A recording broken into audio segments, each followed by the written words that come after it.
সম্মানিত ভাইরা আমার, আল্লাহ রাব্বুল আলামিন সূরাতু বনী ইসরাঈলের 22 নম্বর আয়াতের ভিতরে দুনিয়ার সমস্ত মানুষদেরকে জানায় দিচ্ছেন, ও মানুষেরা শোনো, লা তাজআল মা'আল্লাহি ইলাহান আখার فتقعد مذموما مخذولا। আল্লাহু আকবার বলেন। আল্লাহ রাব্বুল আলামিন বলছেন, লা তাজআল মা'আল্লাহি ইলাহান আখার। রব্বুল আলামিন বলতেছেন, লা তাজআল, সাব্যস্ত করো না, মা'আল্লাহি, আল্লাহর সাথে, ইলাহান আখার, অন্য কোনো প্রভুকে। কথা বুঝতে পারছেন?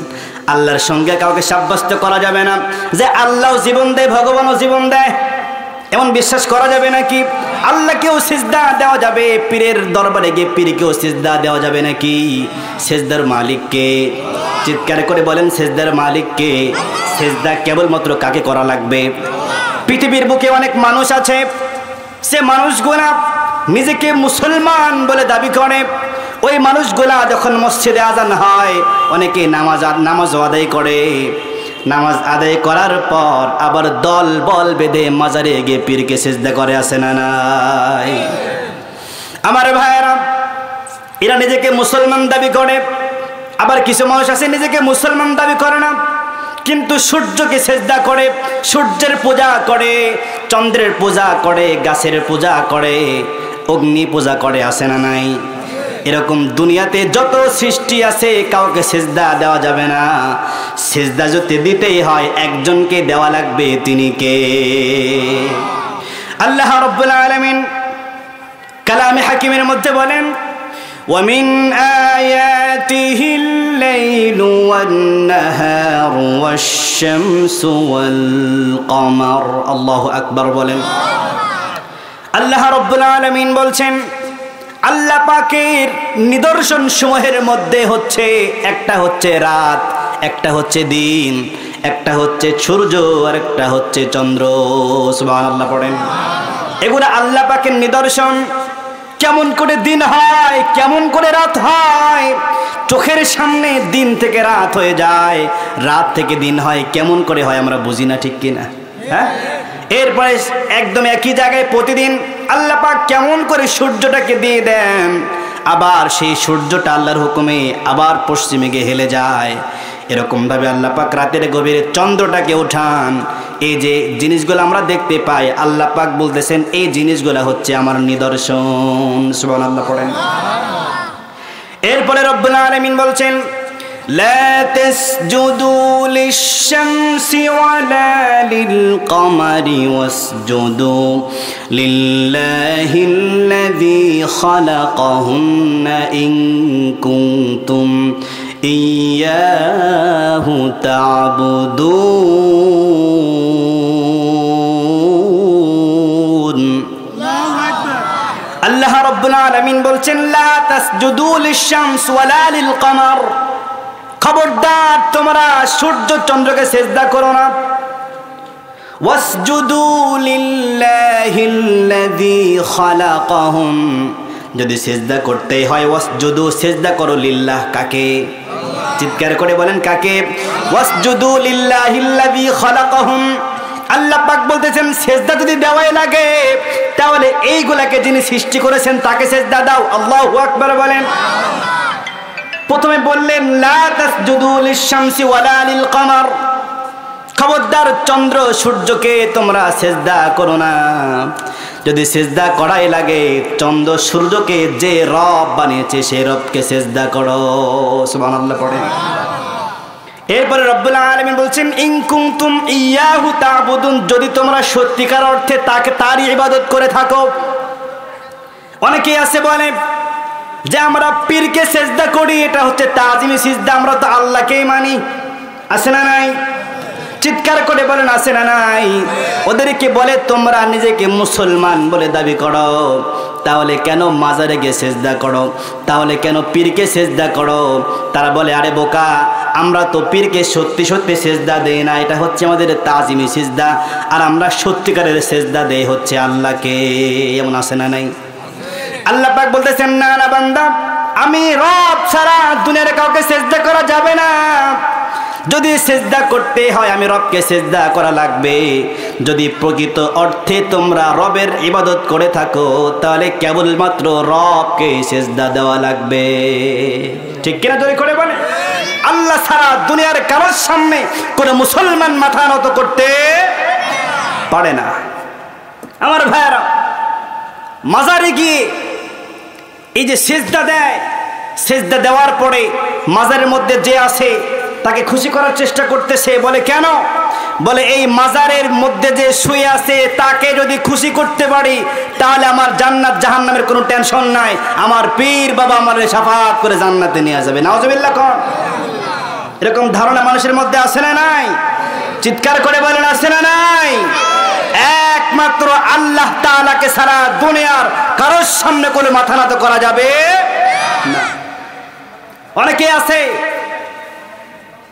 যে নিজের প্রাণ প্রিয় নেতা, ওই নেতা যখন ইন্তেকাল করে ওই নেতার বিশাল বড় করে একটা ছবি বানায় নিয়ে আসে। ছবি বানিয়ে নিয়ে আসার পরে ওই ছবিটাকে সুন্দর করে টাঙ্গায়। টাঙ্গানোর পরে তার কিছু মুরিদরা সামনে দাঁড়ায় যায়। দাঁড়ানোর পরে ফুল ছিটায়। এরপরে বলে যে মাথাটা নিচু করে 1 মিনিট দাঁড়ায় থাকো। আছে না নাই? কথা বলে না? আছে না নাই? এইটা তুমি যেটা করতেছো তার সামনে মাথা নত করতেছো, মানে যে মাথা তোমার আল্লাহর সামনে নত হওয়ার কথা ছিল সেই মাথাটাকে তুমি তোমার নেতার সামনে নত করে তুমি শিরক করে তোমার ঈমান থেকে তুমি বের হয়ে গেছো। কথা বলুন ঠিক কিনা? এজন্য কোন নেতার সামনে, কোন পীরের সামনে, কোন মাজারের সামনে গিয়ে নিজের মাথাকে নোয়া দেওয়া যাবে না। কথা বলুন ঠিক কিনা? একমাত্র একজনকে সিজদা করা লাগবে। তিনি কে? আমার ভাইরা, এইটা বলার সুযোগ নাই যে পীরকে সিজদা যদিও দেই আমরা আল্লাহরই ইবাদত করি। এই কথাটা মক্কার মুশরিকরাও বলতো। আমার ভাইরা, আল্লাহ রাব্বুল আলামিন মক্কার মুশরিকদের কিছু কথা সারা দুনিয়ার মানুষের সামনে তুলে ধরেছেন। আল্লাহ রাব্বুল আলামিন সূরাতুল লুকমানের 25 নম্বর আয়াতের মধ্যে বলেন, وَلَئِن سَأَلْتَهُم مَّنْ خَلَقَ السَّمَاوَاتِ وَالْأَرْضَ لَيَقُولُنَّ اللَّهُ। আল্লাহ রাব্বুল আলামিন বলছেন বান্দারে, ওয়ালাইন সাআলতাহুম, যদি তুমি তাদেরকে মানে কাফেরদেরকে জিজ্ঞাসা করো, মান খালাকাস সামাওয়াতি ওয়াল আরদ, এই যে আসমান দেখতে পাও, জমিন দেখতে পাও, পুরা পৃথিবী দেখতে পাও, এটাকে কে সৃষ্টি করেছে? যদি এই কথাটা যদি তুমি কাফেরদেরকে জিজ্ঞাসা করো, আল্লাহ রাব্বুল আলামিন বলছেন কাফেররা উত্তর দিবে লা ইয়াকুলুন্নাল্লাহ, তারা উত্তর দিত এই যে আসমান, জমিন, চন্দ্র, নক্ষত্র, সূর্য, পুরা পৃথিবী এগুলাকে আল্লাহ তাআলা সৃষ্টি করেছে। যদি তাদেরকে জিজ্ঞাসা করা হতো আসমান, জমিন, চন্দ্র, নক্ষত্র সব কিছু যদি রব সৃষ্টি করে থাকে তাহলে সে রবকে সিজদা না করে তোমরা কেন লাত, মানাত, উজ্জার, হুবলের পূজা করো? কেন করো? আমার ভাইরা, তারা কি উত্তর দিত? রব্বুল আলামিন সেটাও কোরআনের ভিতরে তুলে ধরেছেন। আল্লাহ রব্বুল আলামিন সূরাতুজ জুমারের 3 নম্বর আয়াতের মধ্যে বলেন, والذين اتخذوا من دونه أولياء ما نعبدهم إلا ليقربونا إلى الله زلفى। আমার ভাইরা, আল্লাহ রাব্বুল আলামিন বলতেছেন ওয়াল্লাযীনা ইত্তাখাযু মিন দুনিহি আউলিয়া, যারা আল্লাহ তাআলাকে বাদ দিয়া অন্যদেরকে নিজেদের অভিভাবক হিসেবে গ্রহণ করেছে, অর্থাৎ আল্লাহ তাআলাকে নিজের রব বলে স্বীকার করে না, রবকে বাদ দিয়া যারা মূর্তি পূজা করে, যারা গাছ পূজা করে, যারা অগ্নি পূজা করে, ওদেরকে যদি জিজ্ঞাসা করা হয় এই পূজাগুলো কেন করো, তারা বলে মা না'বুদুহুম ইল্লা লিয়ুকাররিবুনা ইলাল্লাহি যুলফা। আল্লাহ রাব্বুল আলামিন বলছেন তারা বলে মা না'বুদুহুম, আমরা তাদের ইবাদত করি ইল্লা লিয়ুকাররিবুনা ইলাল্লাহি যুলফা, যেন তারা আমাদেরকে আল্লাহ তাআলার নৈকট্য হাসিল করায় দেয়। নাউজুবিল্লাহ কোন। আরে ভাই, আল্লাহর ইবাদত করতে হলে কারোর মাধ্যম লাগবে নাকি? চিৎকার করে বলেন, কারোর মাধ্যম লাগবে নাকি? কাফেররা বলতো আল্লাহকে মানি ঠিক, কিন্তু আল্লাহকে কাছে পাওয়ার কোনো মাধ্যম আমাদের জানা নাই। যদি আমরা লাত, মানাত, উজ্জা, হুবল এদের যদি পূজা করি, তাহলে এদের মাধ্যমেই আমরা আল্লাহ তাআলার নৈকট্য হাসিল করতে পারবো। নাউজুবিল্লাহ বলেন। আমার ভাইয়ের একটু চিন্তা করে দেখেন তো, এই যে কাফেররা বলতো আমরা এই মূর্তিদের পূজা করি যেন এই মূর্তিগুলা আমাদেরকে আল্লাহ পাকের নৈকট্য হাসিল করায় দেয়, একটু চিন্তা করে দেখেন তো এই মন মানসিকতার মানুষ মুসলমানদের মধ্যেও আছে না নাই? আছে না নাই? আমার ভাইরা, তারা কারা? অনেকেই আছে পীর ধরে, তারা বলে পীর না ধরলে আল্লাহকে পাওয়া যায় না। আছে না নাই? আরো আসতে কোন, আছে না নাই? ওরা বলে যদি আল্লাহরে পাইতে চাও আমার পীর বাবার মুরিদ হও। আছে না নাই? আমার পীরের যদি মুরিদ না হও তাহলে আল্লাহর নৈকট্য কিন্তু হাসিল করতে পারবা না। বলে আমার বাবাকে টাকা দাও, পয়সা দাও, গরু দাও, ছাগল দাও, ভেড়া দাও, দুম্বা দাও, সেজদা দাও, প্রয়োজনে নিজের বর্ডারও দিয়ে দাও, তারপরেও পীর বাবারে সন্তুষ্ট করো। যদি করতে পারো তাহলে আল্লাহ তোমার। নাউজুবিল্লাহ বলেন। আল্লাহ পাক বলবেন বান্দা ওই সমস্ত ভণ্ডদের কথায় কান দিও না। ওয়াসজুদ ওয়াকতারিব, আল্লাহু আকবার বলে। আল্লাহ পাক বলছেন বান্দা ওয়াসজুদ, সিজদা দাও, ওয়াকতারিব, আল্লাহ পাকের নৈকট্য হাসিল করে নাও। সুবহানাল্লাহ পড়ে। এজন্য আল্লাহ পাকের নৈকট্য হাসিল করার জন্য কোনো পীরের মাধ্যম ধরার দরকার নাই। ঠিক কিনা জোরে করে বলেন। আল্লাহ পাকের নৈকট্য হাসিল করার জন্য কোনো পীরের পায়ে সিজদা দেওয়ার দরকার নাই। কোনো পীর, কোনো মাজারে টাকা পয়সা দেওয়ার দরকার নাই। ওয়াসজুদ ওয়াকতারিব, সিজদা দাও আর আল্লাহর নৈকট্য হাসিল করে নাও। সুবহানাল্লাহ পড়ে। আল্লাহ পাক তার বান্দার সবচাইতে নিকটবর্তী তখন হয় যখন বান্দাটা সিজদার মধ্যে চলে যায়। সুবহানাল্লাহ পড়ে। অনেকে আছে না বুঝে না শুনে বিয়ে করেছে 2 বছর 3 বছর ঠিকঠাকই থাকে, যখনই 3-4 বছর 5 বছর 6 বছর হয়ে যায় তখন আর সন্তান হতে চায় না। আছে না নাই? কথা বলেন, এরকম মানুষ আছে না ভাই? তখন চিন্তা করে সন্তান যেহেতু হচ্ছে না তাহলে কি করা যায়। আচ্ছা, প্রথম কিছুদিন ওষুধের ট্রাই করে, ওষুধ খায়, ডাক্তার দেখায়, হচ্ছে না, তাহলে কি করা যায়? একজন বলল অমুক পীরের মাজারে যাও, বিশাল বড় আল্লাহওয়ালা, যাবা আর একটু খালি দান সদকা করবা, পীর বাবারে খুশি করবা, দোয়া করে দেবে, তোমার সন্তান হয়ে যাবে। নাউজুবিল্লাহ বলে। সন্তান দেওয়ার মালিক কে? চিৎকার করে বলেন, সন্তান দেওয়ার মালিক কে? আল্লাহ সুবহানাহু ওয়া তাআলা। ওই যে একজন যাচ্ছে ইন্ডিয়ায়, জিজ্ঞাসা করা হলো ইন্ডিয়ায় যাচ্ছ কেন? বলছে অনেকদিন বাচ্চা হয় না তো, তাই একটু ইন্ডিয়া যাই, একটু ঘুরে আসি। বলে ইন্ডিয়া কেন? ইন্ডিয়া গেলে কি বাচ্চা হবে? বলে আরে বোকা, ইন্ডিয়া কই যাই জানো? বলে কই যাও? বলে আজমির শরীফে যাই। আজমির শরীফে কেন? আজমির শরীফে গেলে বাচ্চা হয় বুঝি? বলে আরে বোকা, কথাটা শেষ করতে তো দিবি। আজমির শরীফে যাব, ওইখানে যে আল্লাহর ওলি শুয়ে আছে তার সামনে গিয়ে কিছু দান সদকা করব, সে খুশি হবে, আল্লাহ তার মাধ্যম দিয়ে আমার সন্তান দিবে। নাউজুবিল্লাহ বলে। এই সমস্ত বিশ্বাস আকীদা যারা লালন করে ওরা সরাসরি শিরকের মধ্যে ডুবে আছে। কথা বলুন ঠিক কিনা? কারণ সন্তান দেওয়ার একমাত্র মালিক আল্লাহ। কথা বলুন ঠিক কিনা? কথা বলুন ঠিক কিনা? আমার ভাইরা, আল্লাহ রাব্বুল আলামিন সূরাতুশ শূরার 50 নম্বর আয়াতের ভিতরে সারা দুনিয়ার মানুষকে জানায় দিয়েছেন, ও দুনিয়ার মানুষেরা শোনো, সন্তান নেওয়ার জন্য পীরের কাছে যাওয়ার দরকার নাই। তার কারণ হলো ইয়াহাবু লিমান ইয়াশাউ ইনাসাও ওয়া ইয়াহাবু লিমান ইয়াশাউ যুকুর। আল্লাহু আকবার বলেন। আল্লাহ রাব্বুল আলামিন বলছেন ইয়াহাবু লিমান ইয়াশাউ ইনাসা।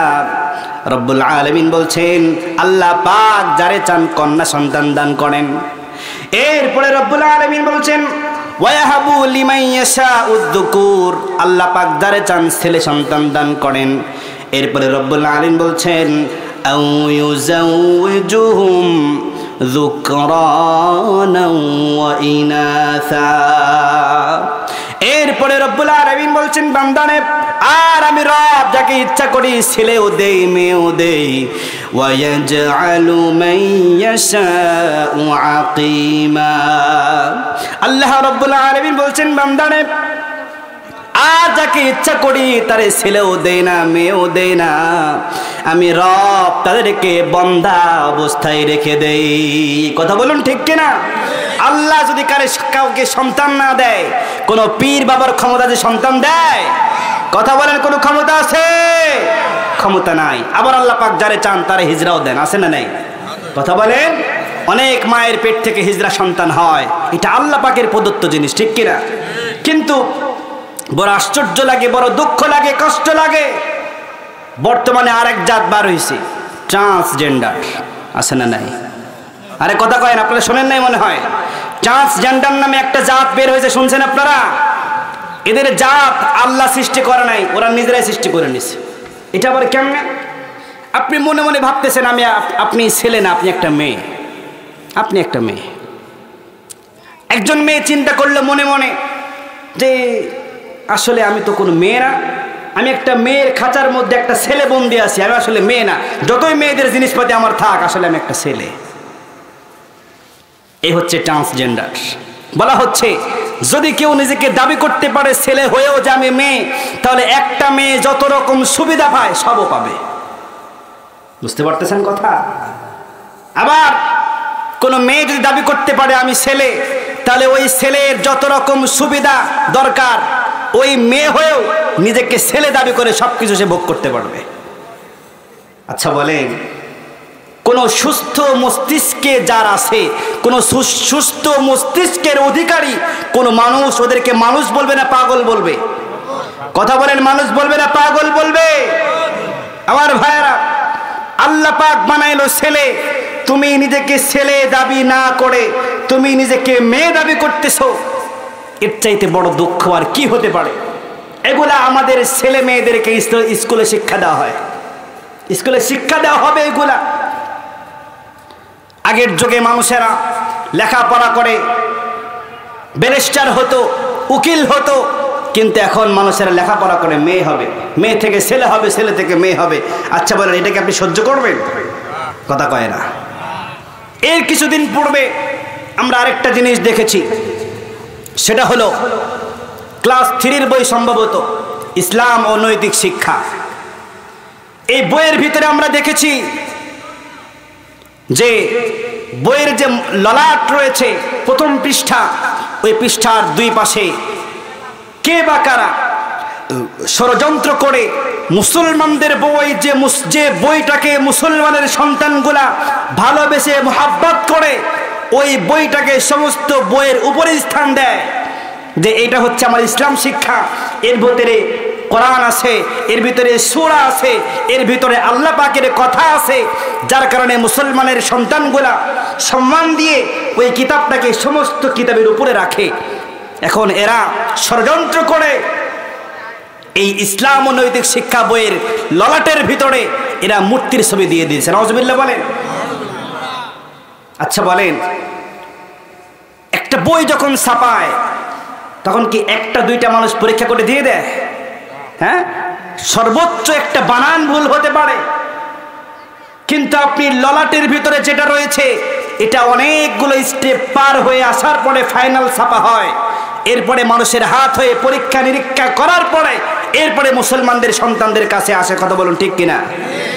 কিন্তু এত পরীক্ষা নিরীক্ষা করার পরে যখন মুসলমানের সন্তানদের হাতে বইগুলা চলে আসলো, যখন দেখা গেল বই খুললে মূর্তির ছবি, যখন সমস্ত মুসলমানেরা যখন তারা প্রতিবাদে ফেটে পড়লো, তখন বলছে ও হো, এটা তো আসলে মিস্টেক হয়ে গেছে, আমাদের ভুল হয়েছে, এটা প্রিন্টগত ভুল হয়েছে, এটা দিব আরেক বইয়ে, চলে আসছে আরেক বই। আমাকে বলেন, এরপরে তারা 10 লক্ষ বইকে সরায় দিয়ে নতুন করে আবার ছাপাইলো। এই 10 লক্ষ বইকে ছাপাতে গিয়ে যে পরিমাণ টাকা নষ্ট হয়েছে, এই টাকা বাংলার সাধারণ জনগণের, কথা বলুন ঠিক কিনা? রাষ্ট্রীয় কোষাগারের টাকা এভাবে নষ্ট যারা করবে, কাল কিয়ামতের ময়দানে আল্লাহর আদালতে তাদেরকে দাঁড়ানো লাগবে, কথা বলুন ঠিক কিনা? তোমরা মনে করতেছো ওহো সরি ভুল হয়েছে, এতটুকু বলে মানুষের কাছে ক্ষমা পেয়ে যাবে। মানুষের কাছে ক্ষমা পেতে পারো, কিন্তু আল্লাহর আদালতে তোমাদেরকে আসামির কাঠগড়ায় দাঁড়ানো লাগবে, কথা বলুন ঠিক কিনা? আমার ভাইয়েরা, তার কিছুদিন পূর্বে আরো বড় ধরনের পাগলামি শুরু করেছিল। তারা বলেছিল মানুষ তো আসলে মানুষ নয়, এই মানুষগুলো হচ্ছে বান্দর। নাউজুবিল্লাহ বলেন। ওইটাও উলামায়ে কেরাম প্রতিবাদ করার কারণে স্কুল থেকে ওটাও সরে গিয়েছে। কিন্তু আমি বলতে চাই, এই যে এতগুলা ভুল করার পরে বারবার রাষ্ট্রীয় কোষাগার থেকে টাকাগুলো নষ্ট হচ্ছে, এর খেসারত কি দেওয়া লাগবে না? দুনিয়ায় না দেওয়া লাগলেও কোথায় দেওয়া লাগবে? কথা বলুন, কোথায় দেওয়া লাগবে? আমি মনে করি যারা এই সমস্ত উল্টা পাল্টা শিক্ষা মানুষকে দেওয়ার জন্য মানুষকে উস্কায়, এরা যাই হোক ভালো কোনো প্রতিষ্ঠানে লেখাপড়া করে না, কথা বলুন ঠিক কিনা? এদের যত জ্ঞান আছে সমস্ত জ্ঞান ইবলিসের থেকে ধার নেওয়া, ঠিক কিনা? আরে কথা বলুন ঠিক কিনা? এজন্য এই সমস্ত শয়তানদেরকে নিয়ে আমি একটা সঙ্গীত বানিয়েছি, শুনবেন আপনারা? শুনতে চান আপনারা? ইবলিসের এই পাঠশালাতে অর্জন করে জ্ঞান, ইবলিসের এই পাঠশালাতে অর্জন করে জ্ঞান, ঈমান আমল ধ্বংস করে হয়েছে বেঈমান। ওরা শিক্ষিত শয়তান, ওরা শিক্ষিত শয়তান, ওরা শিক্ষিত শয়তান, ওরা শিক্ষিত শয়তান। ওরা তো ভাই মানুষ না রে, বান্দরের জাত গোষ্ঠী, তাই তো ওরা বান্দর দেখে যার প্রতি যায় দৃষ্টি, ঠিক কিনা? ওরা নিজেরাও বান্দর, যার প্রতি দৃষ্টি যায় ওরা কয় ভাই তুই বান্দর, তুই আসলে মানুষ না, তুই বান্দর। বলে কেমনে? বলে আমি যেমনি বান্দর তুইও সামনে বান্দর, ঠিক কিনা? নিজেরা বান্দর হওয়ার কারণে ওই যে শিয়াল, খ্যাক শিয়াল, নিজের লেজটা কাটা পড়লো, লেজ কাটার পরে সে জঙ্গলের মধ্যে ভাষণ দিল, ভাইয়েরা আমার দেখো আমার লেজটা পড়ে গেছে, কেটে গেছে, এই লেজ কাটার কারণে দেখো আমাকে কত সুদর্শন লাগছে, তোমরাও তোমাদের লেজটা কেটে ফেলো। এটা একটা ধান্দাবাজি, ঠিক কিনা জোরে করে বলেন? এজন্য ওরা নিজেরা বান্দর, যার কারণে দুনিয়ার সমস্ত মুসলিমকে, দুনিয়ার সমস্ত আদম সন্তানকে ওরা বান্দর বানাতে চায়, কথা বলুন ঠিক কিনা? এজন্য আমি গানে গানে বলেছি ওরা তো ভাই মানুষ না রে, বান্দরের জাত গোষ্ঠী, তাই তো ওরা বান্দর দেখে যার প্রতি যায় দৃষ্টি। শিম্পাঞ্জি হলো ওদের বাবা, শিম্পাঞ্জি হলো ওদের বাবা, দাদা হনুমান। ওরা শিক্ষিত শয়তান, ওরা শিক্ষিত শয়তান, ওরা শিক্ষিত শয়তান, ওরা শিক্ষিত শয়তান। ওরা দেখো ছেলেদেরকে মেয়ে রূপে সাজাতে, উল্টা পাল্টা